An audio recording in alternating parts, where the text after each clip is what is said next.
Good morning, everyone. Welcome to Accuracy in America. I am your host, Don Irvine, and joined by my co-host, as always, Brian McNichol.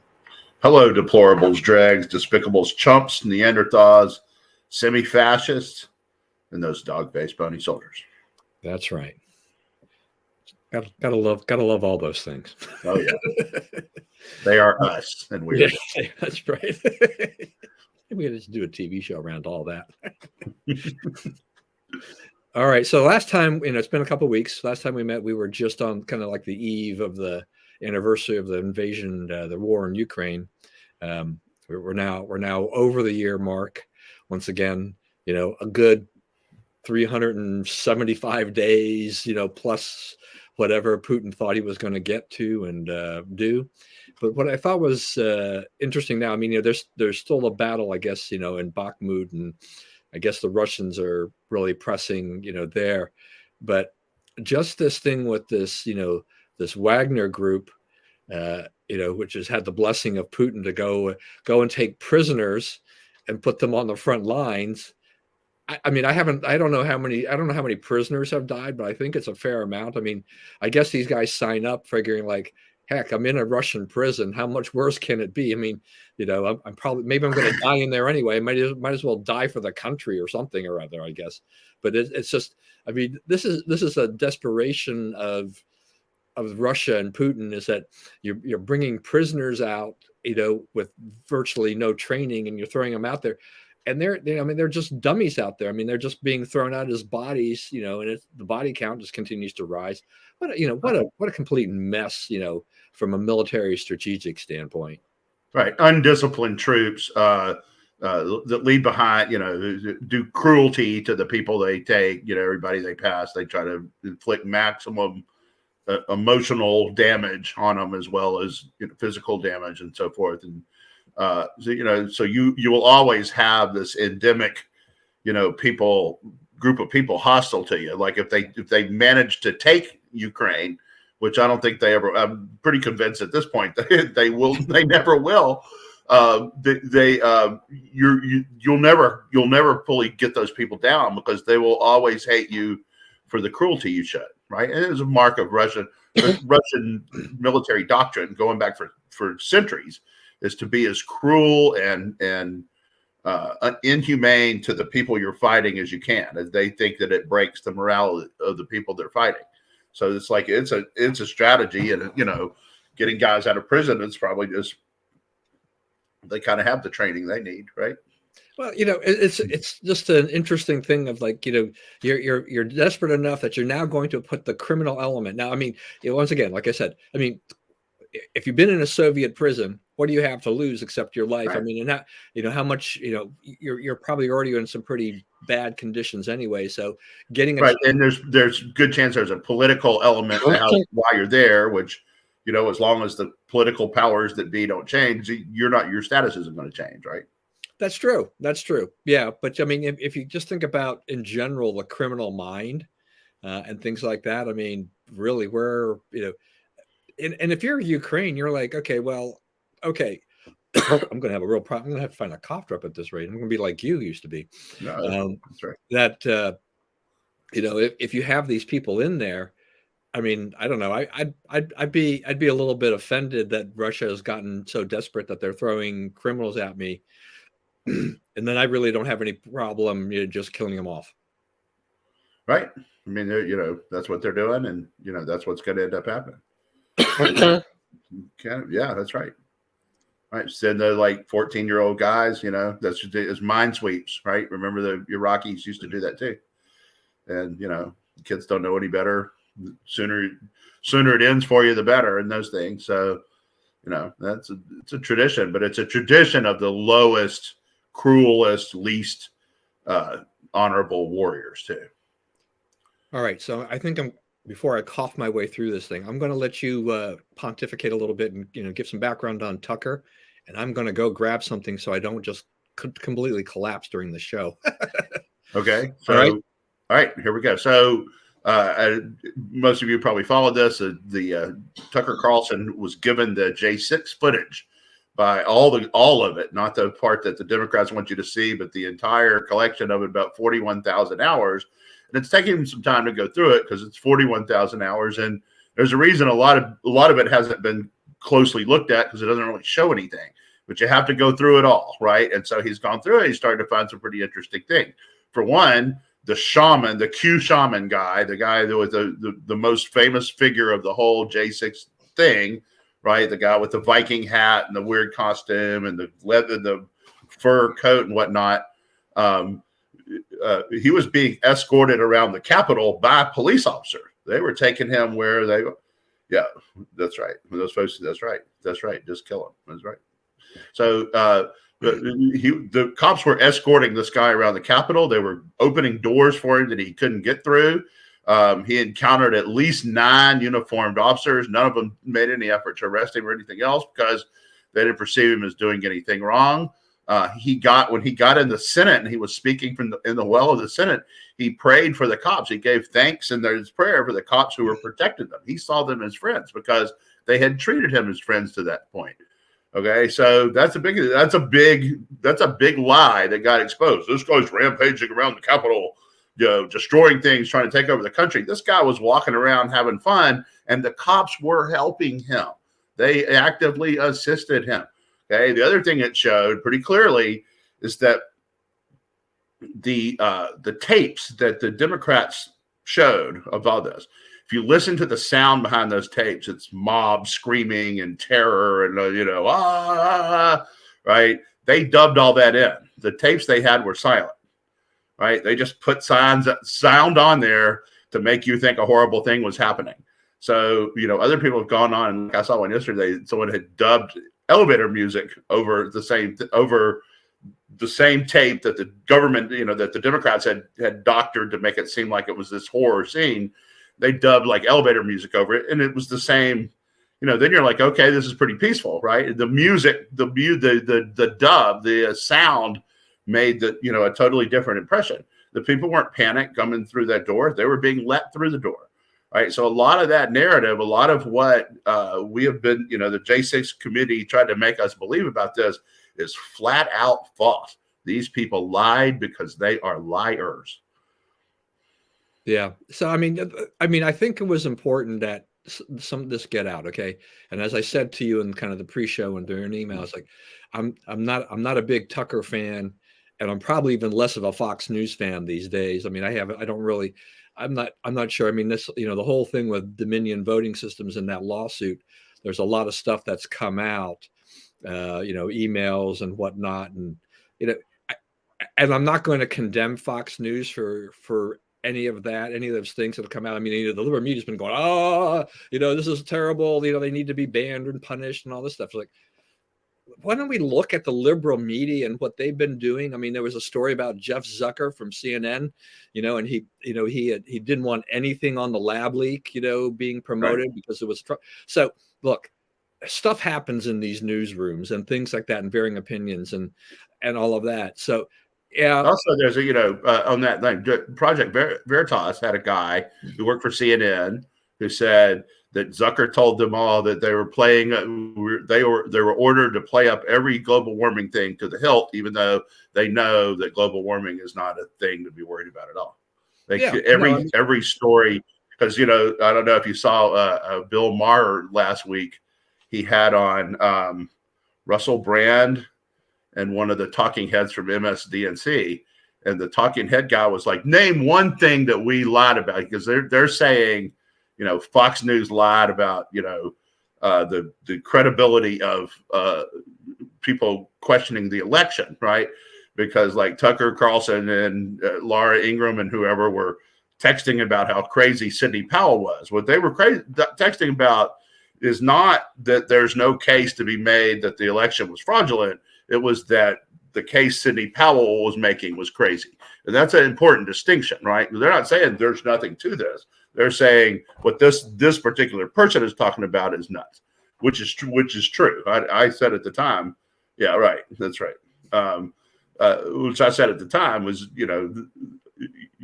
they're not making these distinctions, and I said at the time she's probably off her rocker, right? She just, you could just tell the claims she was making and things that she refused to back up, this is probably not a straight player. It's really hurt Trump because Trump had a credible case to make, and he had some kind of nutbag people making it for him. So, that does not equal lie, right? That equals, talking backstage about a guest they had on the show. The guest was making the accusations and so forth. It wasn't the host of Fox News. And it's okay to say Sidney Powell is a nut without saying the election was not stolen, right? So now, they're piling this on it. They're saying, oh, this guy's got a credibility problem. But I've yet to see, it may be out there, but I have yet to see a single media figure identify anything in Tucker's report as false, right? They don't like it. They're like, oh, you shouldn't be showing this. And, somebody came out and said, oh, it'll give aid and comfort to people who are planning attacks in the Capitol, tell them where everything is. It's like, I'm sorry, y'all didn't worry about that when you were showing your footage on the committee, so we're not going to worry about that now. So, people it's easy enough to find out what goes on in the Capitol without cameras or maps or whatever, right? Everybody can get in. You can map it out yourself. So, I mean, that's total nonsense. And so they're caught, and like liberal media is freaking out. They're all like, this is terrible, and they should be banned, and they shouldn't be allowed in the White House. And, this is totally wrong. And it's like, it's just some truth getting out that doesn't make you look good. That's all it is. Yeah. And look, and Fox has every right to do that. I mean, are they, in general, I mean, are they doing anything, that the other side wouldn't do or hasn't already done, with, I mean, but they don't like this. I mean, like they are freaking out because this is not good for them. This, as you see the wider picture and all that stuff. And I will, I'm not going to give Project Veritas, a lot of, gold stars for things that they've done over the years, because I'm highly question a lot of the things that they have produced in their selective editing. I don't like their style. And I think James O'Keefe is paying a price for his own boorish behavior with his employees and things like that. But nevertheless, it's out there. I mean, I'll even criticize my former organization, Accuracy Media, because they the guy who's running it is an acolyte of James O'Keefe, and they're now doing the same thing Project Veritas does with these educational videos. They're getting some press, but are also being called into question for their, how they're being edited and things like that. So there's a lot. I'm afraid that Accuracy and Media has gone down the gotcha journalism rat hole. And that's just too bad. That's, I'm glad that I'm not with them anymore. And I'm glad that, the further we go and separate from that kind of behavior and that kind of, policy, the better. But, and Tucker is just an interesting guy. I mean, he's all over the place. He does expose a lot of things. I don't agree with him a lot of times on stuff in his methodology, but it is what it is. And I think I think you're right about this whole idea about what are we really seeing here in terms of potential attacks in the future. The public had pretty wide access to a lot of stuff in the past anyway, right? You could sit in the chamber and watch, things going on in a House chamber. There was a gallery there before, and it's not like there were so many areas that were cut off that these people hadn't been to, that hadn't been seen in public before. The public, as taxpayers, that's our property in essence. So we have a right to be in most areas, except those that need to be secure for the protection of congressmen or of senators or whatever, those officials. But other than that, I mean, we have fairly free reign over a lot of things. So it's not like there's a lot of deep, dark secrets in there. I don't think we'll ever see another J6 type of thing like that. I think there's a lot of lessons learned from there, and the Capitol Hill police have taken it on. We've had two straight, essentially, right? Because I mean, they tried to burn down Washington when Trump was inaugurated. Yeah, so they're fine. Never gone real well, Yeah, but I think you see now, what happens.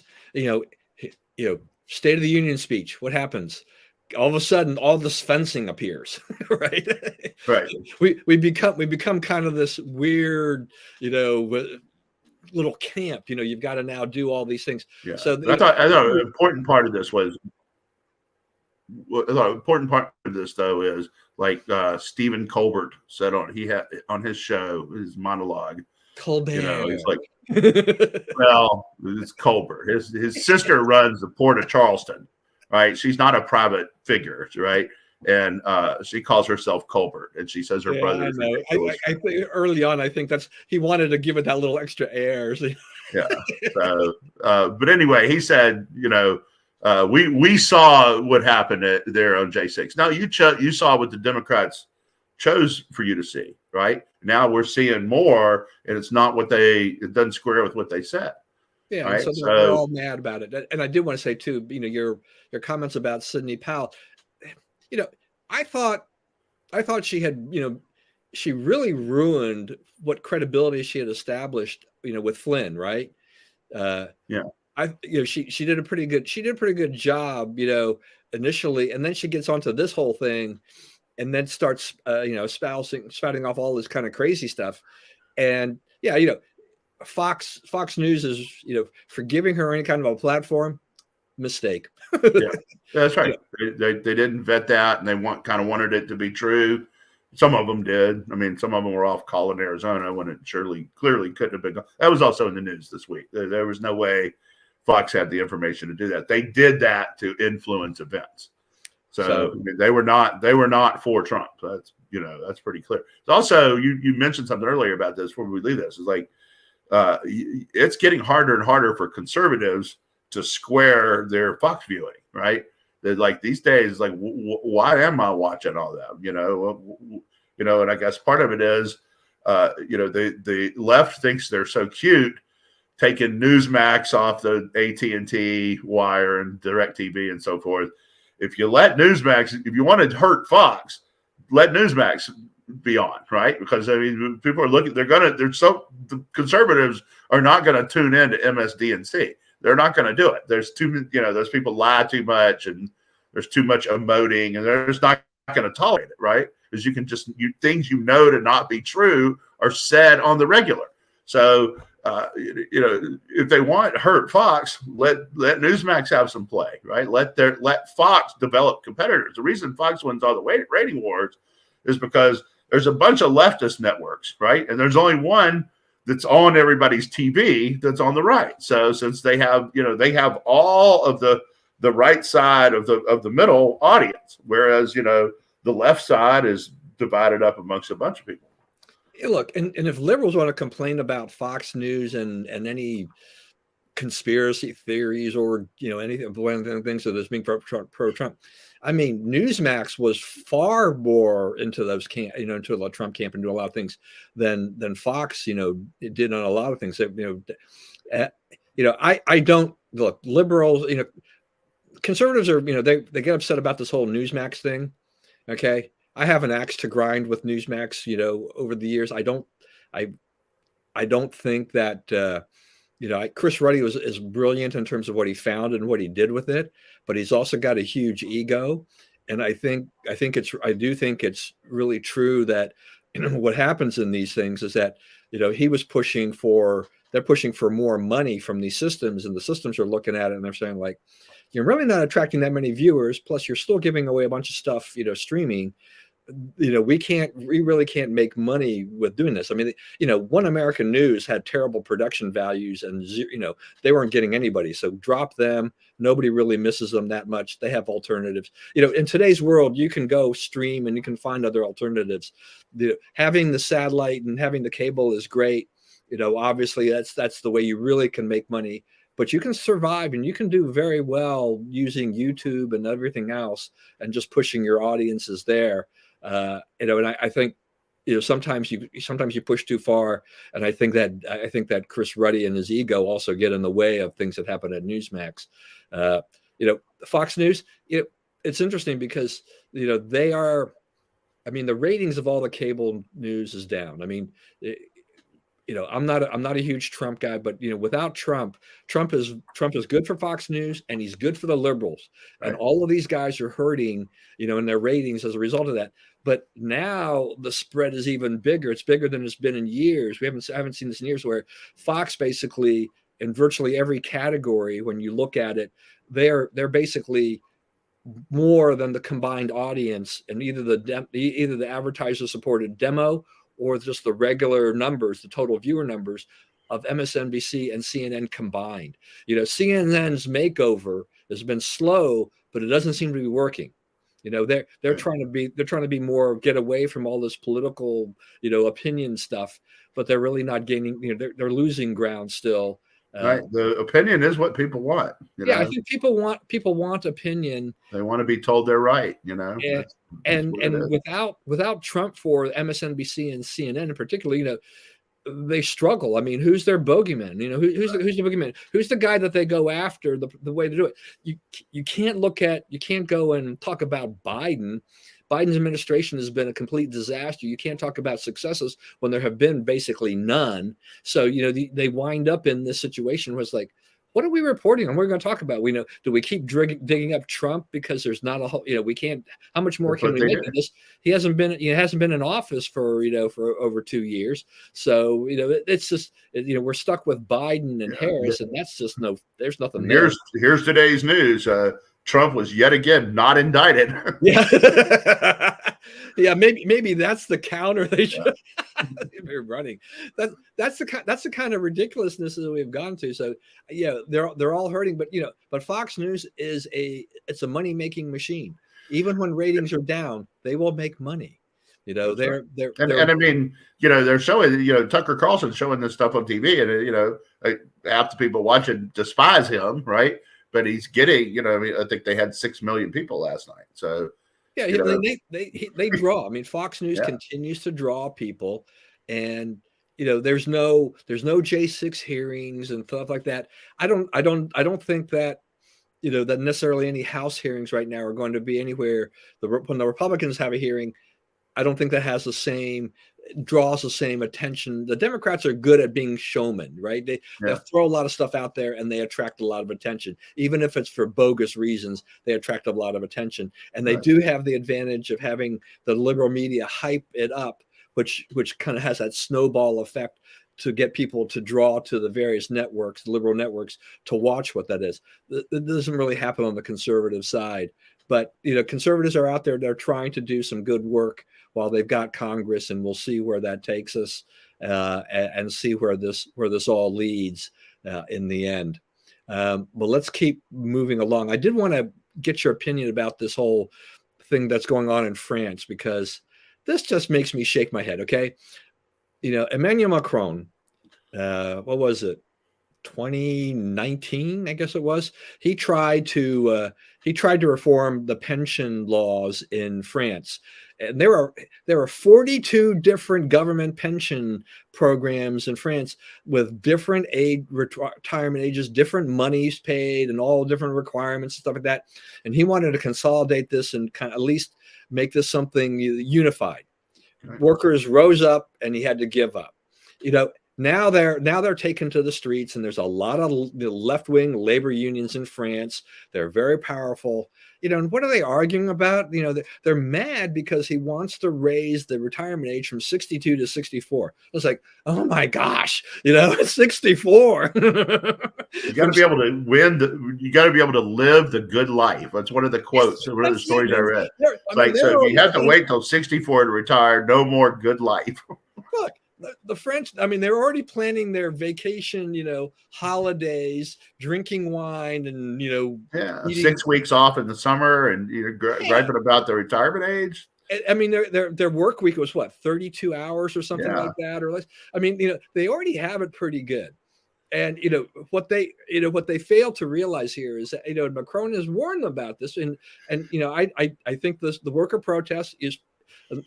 Both sides will dig in for a little while, but I don't know how Macron overcomes this. But right now, I mean, they have a pension surplus. But the problem is, like every other industrialized nation, is that there are fewer workers supporting the programs, paying in, kind of like our Social Security, which is forcing a problem for them. Is that they tax everybody, the corporations get taxed. But if you have fewer workers, what are you going to do? You're going to have to raise taxes or cut benefits or something like that. And they don't, these people don't really see, what's happening down there. They say, oh, well, you've already got a surplus. You're going to be fine. But there's a time bomb here for them.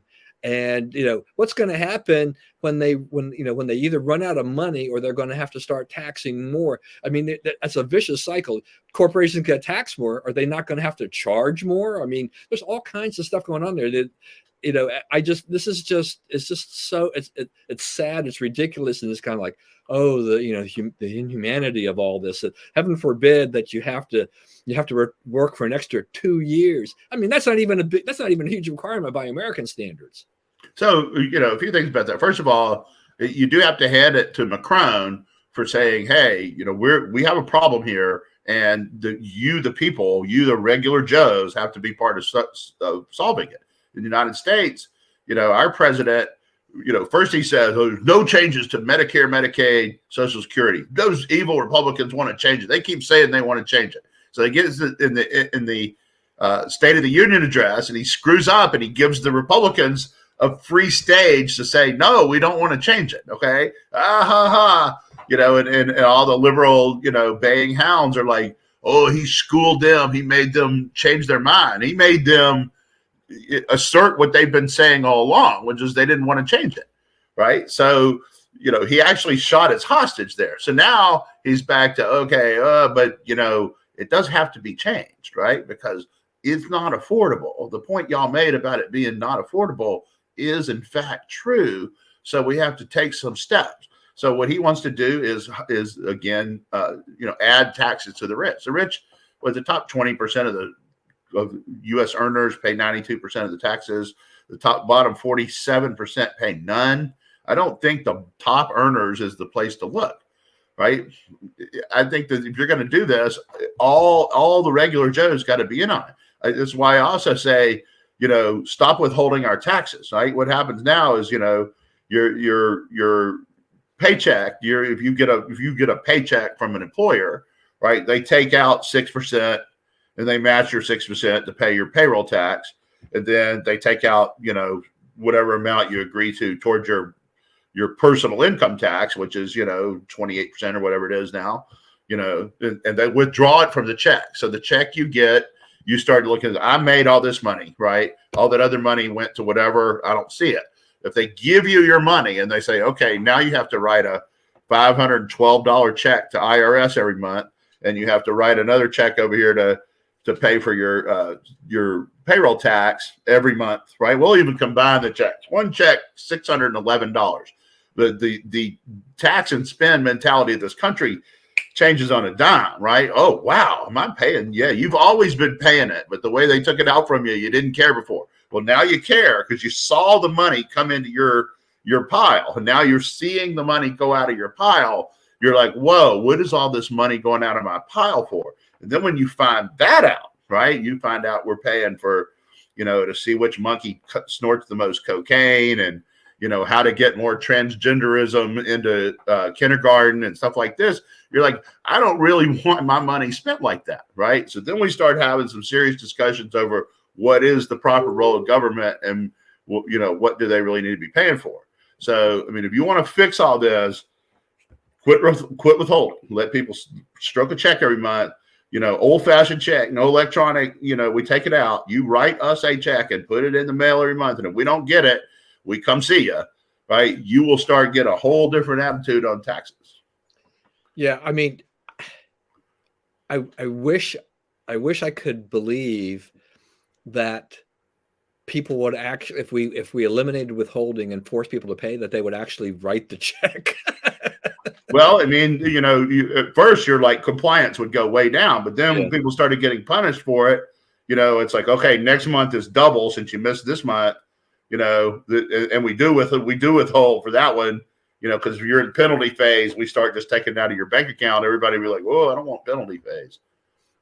Yeah, I mean, the compliance will be kind of an issue, but it's so true that really the only way to get Americans as a whole to understand, how we're in this tax and spend mentality is that you force them to actually write the check, take that, send the IRS separate money, right? Rather than having it withheld. I mean, how many times have we seen, young kids, people get their first job and they're like, hey, look, hey, mom, dad, I'm getting paid $15 an hour. This is great. I work 40 hours. I got 600 $600 stackers coming. And yeah, oh, they come wow, back I've and they're got like, 430. What happened to my money? yeah, Right? Because that's what happens. yeah. Right. I'd say half the Republican Party is people who looked at their first paycheck and said, wow.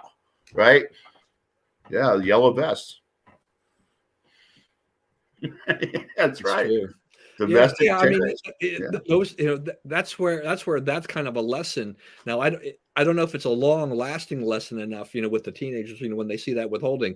But I think when you have to write the check, I mean, if I owe money at the end of the year to the IRS or to the Maryland government, it's a reminder to me, it's like, of this, how painful that is.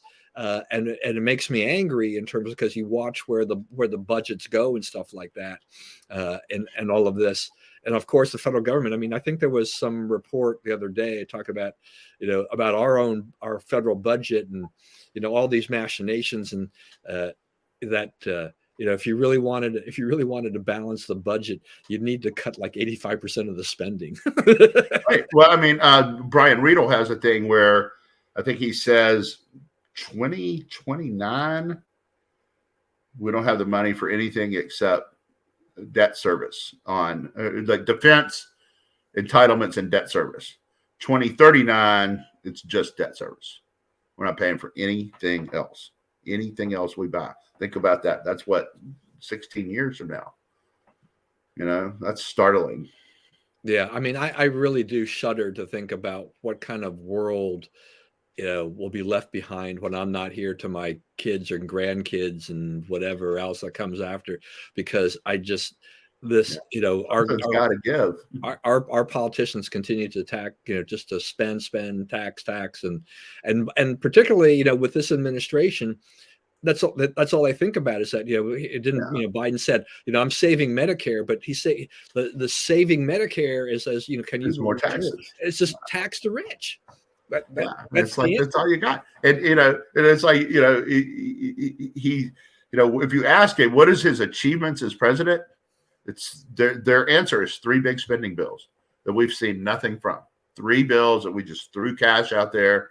Keynesian theory that, if we create, if we have construction, the construction workers will spend and we'll all get rich from their spending, and other hobgoblin things that never work.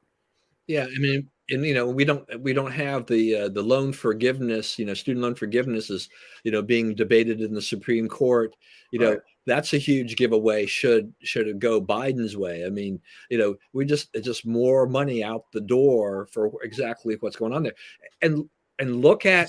By the way, it seemed like the questioning on that, the justices not buying what Biden's selling. Yeah, I mean, the big issue I think on this is that, from the arguments from, what is a Solicitor General, I guess, argues that case for the U.S., Elizabeth Prelogar or whatever her name is, and I guess she really didn't impress the justices, at least the conservative justices. The question really there is that, do those cases, is there standing? Will they, if they get standing, it's over. Well, they've been granted standing, or it wouldn't be there. They're what's at issue now is, does it constitute a draw on the Treasury?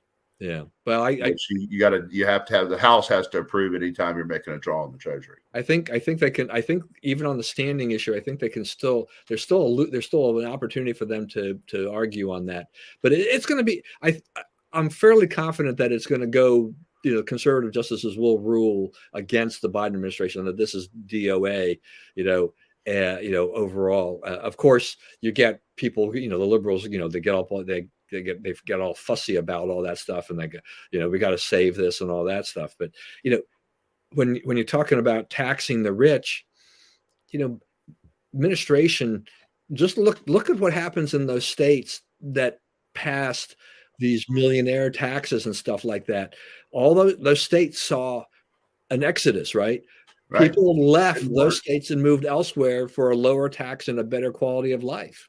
Yeah, they get both. They pay less and get more, and Yeah, and it's getting start too. I mean, people are piling into Florida and Texas, and California, Illinois, New York are losing people by the thousands. Yeah, and from a voting standpoint, even though Democrat voters may move to red states, uh, even they, I think, unless they're hardcore, they can even be, they can look around and say, well, maybe Republican principles aren't so bad. In the meantime, Democrats lose population and they lose House seats, Right. and and the benefit, maybe shifts a little bit more Republican. Though I know that there's a continual movement out there to say we need to expand the House of Representatives, because the population. But it's like, I don't know. Look, 435 representatives is already more than enough. Considering Right. Yeah, we don't need any more. There's stuff we need, but more of those guys, ain't it? Yeah, that's exactly right. I think we can conclude. Yeah. I don't care how big the United States grows. It's like, we do not need any more congressmen. Right. That is right. That's for sure. I want to get your thoughts about this whole kidnapping and murder in Mexico. As I understand, I mean, they were going in for, one of them was going down there for a tummy tuck or something like that. Right. There's a lot of medical tourism in Mexico. My sister went down there for gastric bypass? stapling. Yeah, the bypass. Gastric bypass surgery. Went to Tijuana.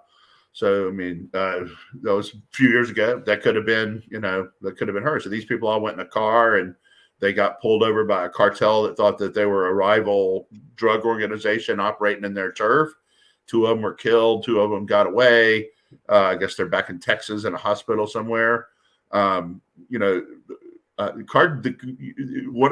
the arguments that the people who are against the Ukraine war make is they say U.S. would never let somebody set up dangerous labs right across the border from us, like these supposed biolabs they have in Ukraine. But we do. We let the Chinese sit right across our border in Mexico and make fentanyl that's killing more than 100,000 of us a year now, right? Including people with, I guess you saw there was a young kid, maybe even an infant in a B&B, and the previous guest had fentanyl at a party, and the kid, like, touching surfaces and putting it in their mouth, got enough fentanyl to OD and die, right? This is dangerous stuff. So, and they're suing the Airbnb owner and the previous guest, and who admitted that they did fentanyl in the house. So, they have a serious problem. But, we are allowing these things to go on right across our border because, we have a president that doesn't really care about the border. He's trying to get as many Democrat voters across it as he can. So, we have a very dangerous situation there, and no one seems any interest in addressing it. Except for was it James Comer? Didn't he say to bomb all the labs in Mexico or something? Yeah, I mean, that would be akin to what's going on in Ukraine, right? Yeah. But I mean, we're not doing that. We're not, this is not about knocking out the labs on the other side. Just as it's not about that in Ukraine, right? It's about taking over a sovereign country because he wants buffer space or whatever. Yeah, but what you just said about that Airbnb just makes me wonder too. It's just like, having a customer, basically, using your Airbnb to take fentanyl. But what, the dangers of it each time these things turn over, they're supposed to be cleaned, by a cleaning crew that's hired by the owner or somebody like that. I mean, that's a danger to, these cleaning crews that come in there, right? You just, you kind of wonder. You presume they cleaned it, right? They went in and did the best they could. Yeah, exactly. I mean, I think there's a lot of liability going here all around, but wow. I mean, that's just, I hadn't never even thought, I never considered that using, renting a home or an apartment like that from something like that could, you wind up the previous person in there could have been some drug addict, using dangerous stuff. That's kind of scary, actually. Yeah. So, one of our favorite things. So it was a lab leak after all. I kind of wanted to play It's a Small World After All, but that'd be a copyright violation or something like that. But, this whole thing, I mean, unbelievable. Department of Energy talks about it. Biden administration tried to kind of downplay a little bit. Then you have, was it Christopher Wray talks about it from the FBI standpoint. It's like, okay, let's just be real here. We kind of knew what was going on from the beginning, and you y'all guys did too. you guys lied. I mean, one of the things I heard it recently, but I know it's been used before. But this whole what they said, the Faucian dystopia. Right? Yeah, that's right. I mean, what I don't understand is like I've never really gotten like what is the problem with us knowing that it came out of a lab, that it leaked out of a lab accident, right? Assuming that you don't. You don't have proof that they did it on purpose. That would be a different case, right? We don't really have proof. No serious suggestion that the Chinese did this on purpose, right? They appear to have suffered greatly from it too, right? They haven't really understood what to do with it. Their strategies for mitigating it has not been effective, and that's just the little we actually know of it. It may be much worse than we thought. So, I don't think they did this to themselves. So, whether it's a lab or whether it's a wet market, why did they hide that story? Why did they stamp on that story so bad? And it's just politics. It's just, Democrats are owned by China, especially the president. And so they don't want bad things said about China. And there's no other reason. There's nothing else there other than you've been paid by China. I mean, where does this leave Fauci's reputation and the government's reputation? Well, I think Fauci's reputation is pretty much gone anyway. I think both political sides have enough complaints about him that, like, if he were not in his 80s and retired, he would never get this job again. Yeah, it's interesting. What a despicable figure in American history, by the way. Right? We sit around. He served 5 presidents. He didn't get a single pandemic right. He overrated the tiny ones and underrated the big ones. The thing, he pursued lab gain of function research after he was told not to. He sneaked money to people that he was told not to give it to. He lied about what the disease was and what it affected and the best way to fight it. I mean, if he would have been honest, he would have said, China, yeah, that's right. That's right. The big whoosh of it goes through a lot of this stuff we've talked about today. The big whoosh of falsehood comes out, right? And then when this tide rolls out, you see the truth, right? Everyone remembers the big wave of falsehood. The receding tidal wave is not as well noticed, right? It's just as valid, but it's not as well noticed. So where the point, is. They don't tell you the whole truth, right? They tell you only their version. Yeah, of course, China is denying all of this, right? Right. Typical for them. Right, they're denying it. It didn't, the wet market never made any sense. The microbe was from, bat guano 600 miles away. No one takes an animal 600 miles to sell at a wet market. It's just the whole thing was ridiculous from the get-go. But no one did anything about it, right? They let them get away with this lie. So now we've kind of known what they're telling you now is we've kind of known all along, right? The Energy Department knew. They're the people who study those kinds of labs and deal with those kinds of labs. The FBI knew because they do investigations. The military knows, right? They said DOD said it also expects it was a lab leak. So, all the people who look at this stuff with any seriousness have been saying this for a long time. They've just been allowing you to think otherwise. That's right. Next up, so the Senate is supposed to be voting today on the DC crime bill. Now, DC is, I guess they're going to pull it. They're trying to pull it. They haven't done it yet. Now, Muriel Bowser, the mayor, she had vetoed that, right? And then they overrode her on this. She wasn't in favor. Yeah, she wasn't in favor of it to begin with. But this has sparked a whole new round of, infuriation from Democrats about home rule and statehood and all these kinds of things. It's been a while since Congress took any action like this for a DC law. But, here in all the midst of, high crime and all these other issues, DC, in essence, decriminalizing a lot of things and loosening some things. It just seems like, what are they doing? Right. And remember a couple of things about this. One is Democrats killed this, right? It was they had the votes until Democrats, Joe Manchin and others said no. President said he would not veto it, right?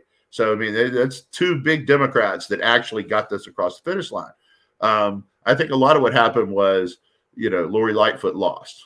And she lost badly, right? She lost by 17 points, or she's like 13 out of even the runoff, right? Or 20 and 17 out of the runoff, or whatever it was.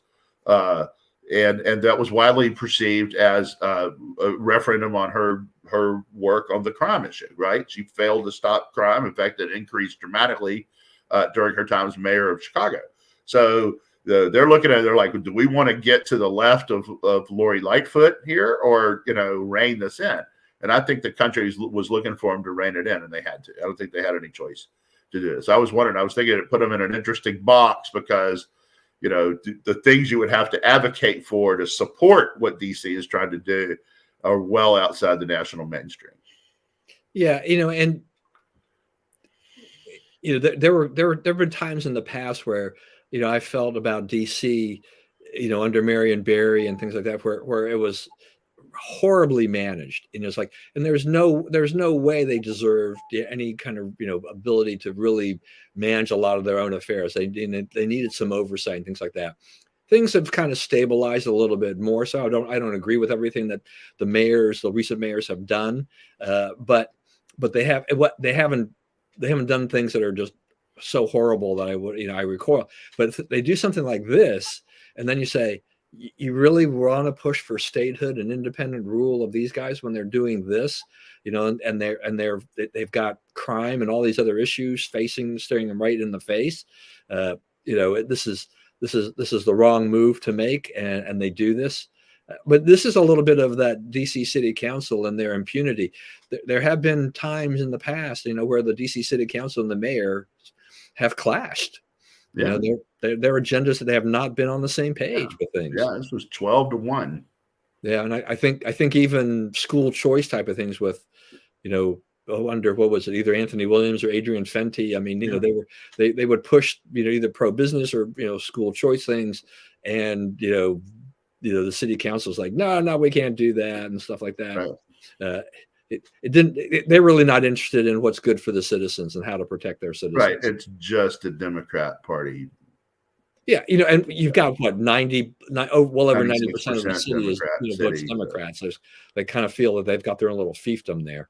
Tom Davis, when I worked for him, he was trying to get them a vote in the House, right? He had a deal where Utah would get a vote and they would get a vote. And he said, and people said, well, you're giving the Democrats a vote. And he said, you give me 2 cycles, I'll change the city to Republican, right? Because Tom's a good politician. He can move people around. So I think the more I think about it, the more I'm thinking they should have took him up on that, because now the city's gentrifying. It could be open to a Republican message, right? You're maybe not a Marjorie Taylor Greene type, but a Tom Davis type for sure. And what does Bob say here? Oh, it went away. Marjorie Taylor Greene in DC. Whoa. This is not the place for her, but a Davis or a Jim Jordan even could win. Yeah, I think there are politicians that where they're not so far over to one side that they're more pragmatic. They could do that, and they could succeed. Yeah, I think you're right about that. The DC is so different over the last 40 years now. They've really changed, and they have gentrified a lot of things. And as a result of that, there may be more willing to listen to other kinds of messages. And I don't think that. I think that when the mayors go too far to the left, I think even the population somewhat rejects that. I don't even think DC wants to be that progressive in their mayoral selections. Right. And council is clearly to the left of the mayor. Yeah. And they're voted by their wards or whatever, smaller. Yeah. There's 3 or 4 of them are at large. Yeah. Most of them are everything like that. All right. Yeah. On Lori Lightfoot, just. Yeah, I mean, Lori Lightfoot was so popular. I mean, she swept into office. It was unanimous. There were people that were putting cutouts of Lori Lightfoot in their windows of their houses and their apartments and stuff like that. She lost all that base. I mean, her fight with the teachers, her issues on the crime, you know. Yeah, schools collapsing. I mean, Yeah. really, the school system there is on the verge of collapse, on the verge of having to close up. Yeah. And, it's her problem. And crime is up like 1,700% or something ridiculous like that. That's her problem. Yeah. So it's racism and sexism, even though she won in a landslide as a Black, female, gay person, now it's racism and sexism for her loss.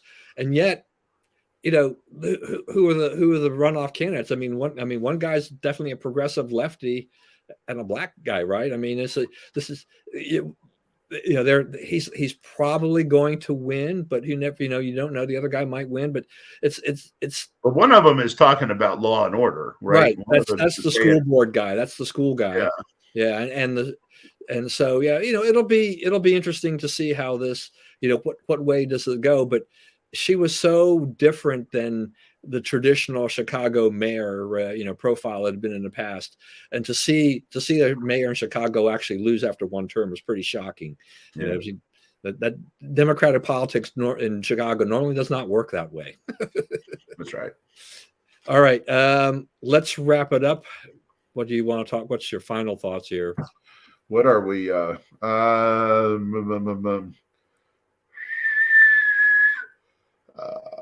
Hogan won't run in 2024. There's no lane for him. But I do want to say one thing about that. I mean, I think there, he was talking about didn't want to become part of a pileup. I mean, that's an advantage for Trump. The larger the field, the better chance Trump has of actually navigating through that field, I think. Yeah. Well, I mean, I think he wins it at this point anyway, right? It seems like he's pulling ahead of DeSantis, who was the only real hope of stopping him. Now Sununu's talking about, I think Sununu could be a force in 28, but not in 24. I think that, if it's Sununu, then, a cleared field is bad because it's just him against Trump. And we already know like how that would come out. What else is down here? Why did Michelle Obama sob for 30? I will say this: there's people talking about. She's promoting her book, and yeah. she admitted that she sobbed uncontrollably for 30 minutes when they were leaving DC. Well, I mean, you that's a happy exit, right? They served 2 terms and the full 2 terms and left. If that makes you sob, imagine all the people who choose when they left. What she said there was that, because as she looked at it, she says, I didn't see any diversity. I didn't see any of my people in out there at the inauguration. Yeah. Yeah, whatever. I still, Biden, I guess he is now not going to go to East Palestine. He said, we don't really have a plan in the works.